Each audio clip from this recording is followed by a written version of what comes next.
Hello guys, magluto dahil ko karon og isda guys oh. Oni siya ang isda nga kung lutoon, prito to siya. Safi to, safi. Sa atuan ni danggit. Oni siyang isda diri nga paborito nila. Oh, ang akong buhaton karon guys, magbutang ko kanang spicy sa kanang isda guys ba. Ay na ko pritohon, butangan sa nako spicy. Ani ra ni siya guys oh. Ana, guys.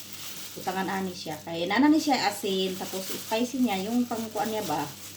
Oh, mo ni siya guys, ana na siya. Anaan ba kay parang mo lasa siya mo kuan mo lami siya sa kuan. Nana ni siya kuan, tanan-tanan nga kuan, kanang pangpalasa ani. Ibutang og asin. Oh, mo na siya. Ana na siya guys diri. Ako ning ibabad siya para musut-sut sa ilalom ang sa ato guys sa Pilipinas kay asin raman ang ato ibutang sa atong iprito no dire kay butangan mo ginan nila ani parang wala siya langsa. So mao na siyang ibutang guys on. Ano ni siya? Para na pag prito nimo dili siya magpisik-pisik guys. Dili siya magpisik-pisik ini prito nimo. Na kailangan na ibutang po diri sa iyang ilalom sa dapit sa iyang siyan kay para mao ni siya ang paborito nila nga isda guys diri mao ni siya safi. Mao ni siya pinaka paborito dito nila. Safi sa ato danggit na siya danggit. Di kuana na ako kay para nga ready to fry na siya. Sobra kilo ni guys kay kanang sobra kilo ako ang pritohon kay nami bisita isa duha ka buok karon. So tamang-tama ra ni sa amo ako. Ganahan magud akong alaga og isda guys. Basta gani isda ganahan kay sila malipay kay sila basta magluto og isda. Ay, mo ko na pay tubig manday oh. Manday nakatulo ang tubig diyan. Ana na siya.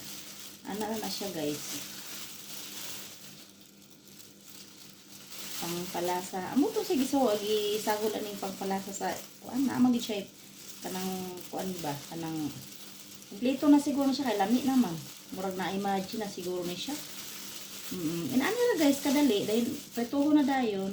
Pero unya ra ni nako pretohon guys mga 12 o'clock kay ang akong amo kay mo trabaho siya is gagmay lagi ning uban guys oh. Awara. Ako una ning dagko og butang. Ay, wala na ay Ginoo ko. No. Ako una ning dagko. Kay nagkuan po kong gagmay bali ang gagmay pud ani 1 kilo pud ang gagmay.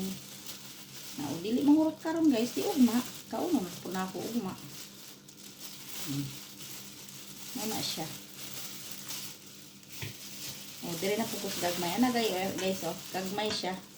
Gagmay, pero ganahan sila aning gagmay kay kuan siya, crunchy siya, crispy siya ba, crunchy. O, ganahan sila ani kay kanang kuan, kagumkum siya ba.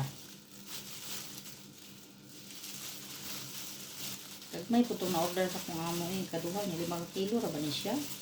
Ni ako na lang ihalo kay ang mga bata, dili man makakuan aning gagmay kay kanang gako anong pa manila ang tangtangon manila ang bukog. Kita mga dagko kira kay kitito naman nato na. Pero ang mga bata dili gid sila makakuha sa gagmay kay alas kayo kay ang unod ra may ilang gakwaon naluoy kayo niya kita kay mukaon beta kay bisag mga ulo diha tong kitito labi ng crispy na. Crispy ang kamay kulangan man ko sa kuan eh. Mo ni siya guys. Oh. Safi sa ilaha pero danggit sa atoa. Moro na guys.